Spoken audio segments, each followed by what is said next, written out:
Gilles de Ferran some 3 or 4 laps back. It means that Jimmy Vasser is certainly going to increase his points lead in this 16-round championship. But the man at the moment, with all attention on him, is certainly going to be Zanardi, because Bobby Rahal on a charge, and we're in car again now. And down that pit straight to this right-hander, a very tight right-hander indeed. It's a good late braking point if you can get close enough, but not for our Charger at the moment.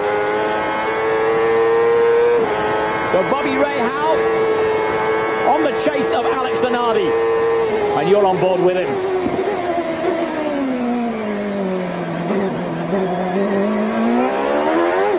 The car almost bogging down into that corner then. Having to work very, very hard indeed. And the Marlboro cars in the pits. Haven't got to watch on this stop, I'm afraid.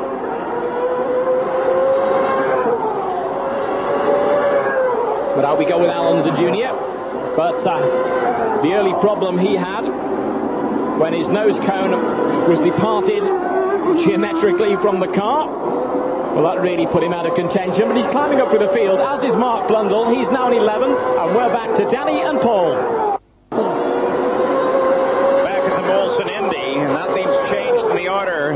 Alex Zanardi is a full 6 seconds ahead of second place Bobby Rahal, way down that straightaway. Here comes Bobby. Adrian Fernandez sits back in third place. There he is.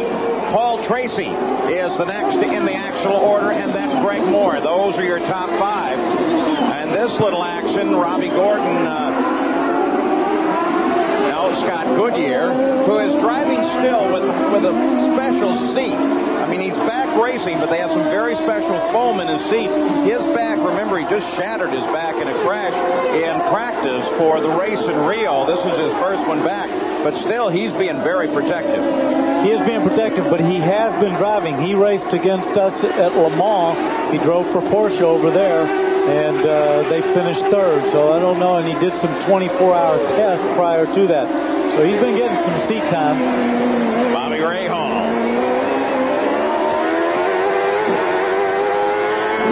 Gary Gerould. Paul Tracy's in for what should be his final service. Chuck Sprague said we'll make no changes on the car. The man who had a third place at Milwaukee, his best finish this year, a Penske team that has struggled, has gone 2 decades since it's been this far into the season without a win. Just under 13 seconds. Oh, and watch your speed limit through here. They've been watching that very carefully. P.J. Jones felt that sting.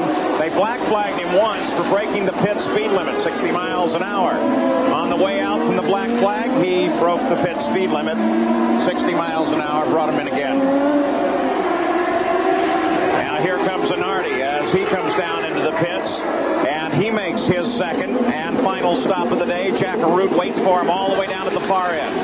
And Paul, this afternoon, Alex Zanardi is missing a critical member of his team, Rob Hill, who is resting in the hospital after having major medical problems earlier in the week. It doesn't seem to affect the crew right now, though. They go to work. They're going to change all 4 tires. That's a normal, standard procedure here. This, as we said, should be the final stop of the afternoon for your leader, Alex Zanardi. Now he's put the car back into first gear.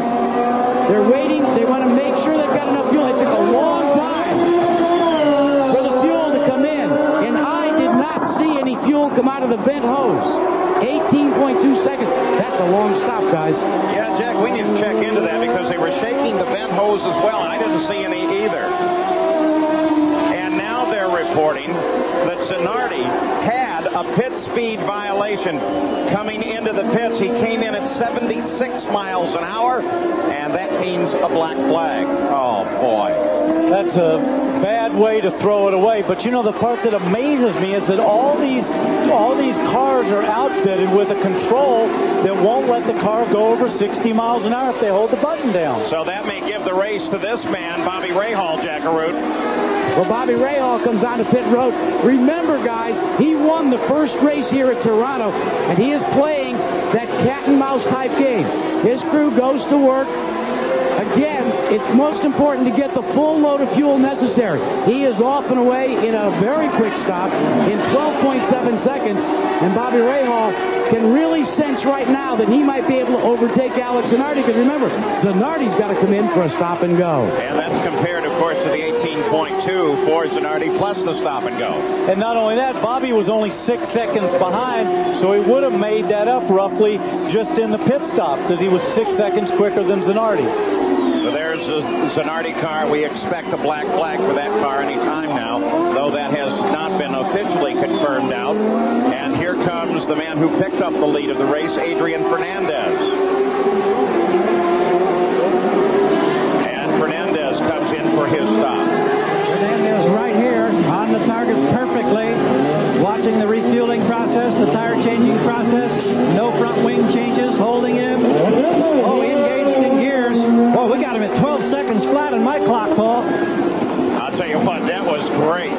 Good stop by the Tasman team. And here's some good news. They say now that they miscalled the 76 mile an hour speed limit violation. Zanardi did not violate the speed limit. They're going to let him alone. How come I can't talk that kind of thing out of state police? I don't know why that never worked for me when I was driving either. They seemed to always throw those penalties on me. My excuse was we didn't have that button in that time. So Greg Moore picks up the lead of the race, and Bobby Rahal is right behind him. Moore has not yet made his stop, and then is Fernandez, and Rahal behind him. But does that mean that Fernandez has picked up the spot on Rahal? Because he was just behind him before they made their pit stops. Theoretically, that's Looks what's like happening. it. So that will I mean, that was a blistering stop by Fernandez. but it was only 0.7 of a 7/10 of a second faster than Rahal. Well, while they still show Greg Moore as the leader and he has yet to make his stop, the focus is going to be on Fernandez Rahal. And by the way, Zanardi, who's in fourth right now, going to be right there.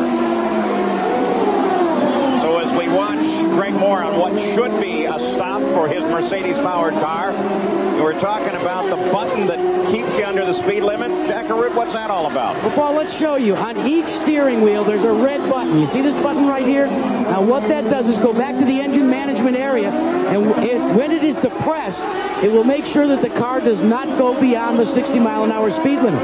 But here's part of the problem. Normally, it's on the right-hand side. You can put your finger on the button, but when you've got to shift, you got to take your finger off the button. That's oftentimes what accounts for that big spike in speed sometimes. You can't keep your finger on the button the whole time. Look at Zanardi as he works on Bobby Rahal now. And this, of course, is critical because it would mean the lead eventually, as Fernandez should assume the lead as soon as Greg Moore comes in. And then it will be a very tight battle, Fernandez, Rahal, and Zanardi. Here's a further update on that radar situation. What's happening?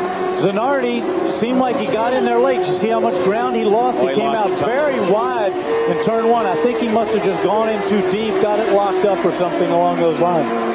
All right, the explanation on the radar gun is that the one that got him at 76 is not the official one. It's an advisory radar gun that tells the drivers what speed they're at. And the difference is positioning. One of them catches them right on the entrance to the pits and tells the drivers about where they are so they can make a judgment, getting it slowed down before they get to the speed limit line. So that explains how one had him at one speed and another at a legal speed. It works out in the favor of Zanardi. Also, it's the driver's job to figure out where he wants to put those switches in the car. Everybody's got them a little bit different. They're not all exactly where they are on. We saw on I think it was Gilles de Ferran's car. They're not always in the exact same spot. So you got to be able to do all those things when you come into the pits. It's your job to fix it. Well, Greg Moore now closing up behind the entire Walker Racing team, which is Scott Goodyear and Robbie Gordon. Michael Andretti has come into the pits. And I'll tell you what, Moore carried this car on fuel further than the rest of the field on the first stop. He is doing it once again, now 71 laps deep in the race with no stop, or without the second stop.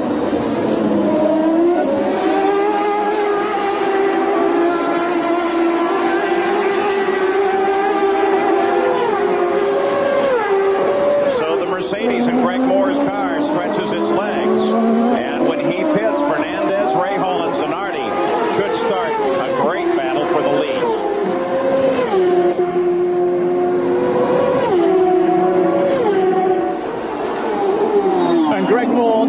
not having made his second pit stop, is really motoring on now. He's opened the gap of over 11 seconds. There's 22 still on the circuit. Out are Roberto Molino, Ozal, Richie Hearn, Parker Johnson, Pachuita and Juan Fangio the second. They're all out of the event and effectively out of challenging for championship points. Gilles de Ferran, he had an incident on the very first lap. Alonso Jr., who was in second place in the championship, he's now in 16th place. Jimmy Vasser is currently lying in 5th. Vasser, I think, to make his second stop yet. But it's Greg Moore who's yet to make his second stop, in the lead from Adrian Fernandez by about 11 seconds. But the man looking most likely at the moment, Bobby Rahal, a previous winner of this event, and he's in the 3rd spot ahead of Alex Zanardi. And certainly controversy there about whether it was the official or whether it was the unofficial radar gun. But it looked like he was at 76 and a black flag and effectively out of it, and suddenly he's back in it again. I can tell you that Mark Blundell is in 12th. And Blundell now just having made his pit stop a few moments ago. One of the target cars.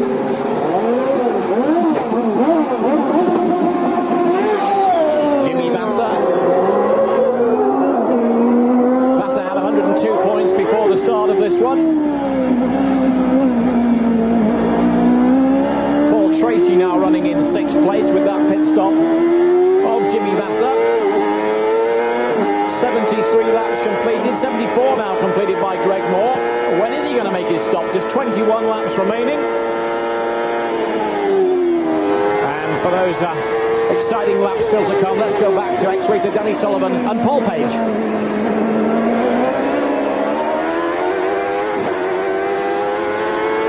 Rahals in 3rd.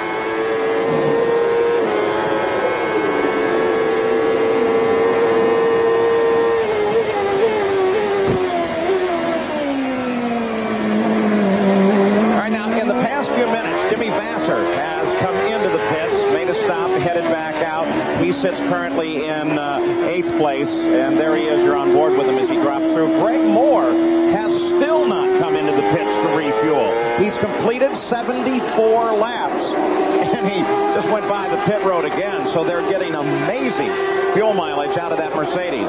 Nothing changes as we look down from the Honda Helicam relative Fernandez, Rahal, Zanardi, and Christian Fittipaldi, who sits in 5th place. Once Greg Moore comes in, though, he is now 10.5 seconds ahead of second place Fernandez. Not enough of a pad to come back out in the lead, but definitely, if they have a good, clean stop, enough to come out in the battle. And the fact that he's carrying the fuel so long should give him a short stop. Well, it should, because they won't need as much, but we've seen all season long where he's gone incredibly long. Oh, there's a target. Is that Zanardi getting by Bobby Rahal?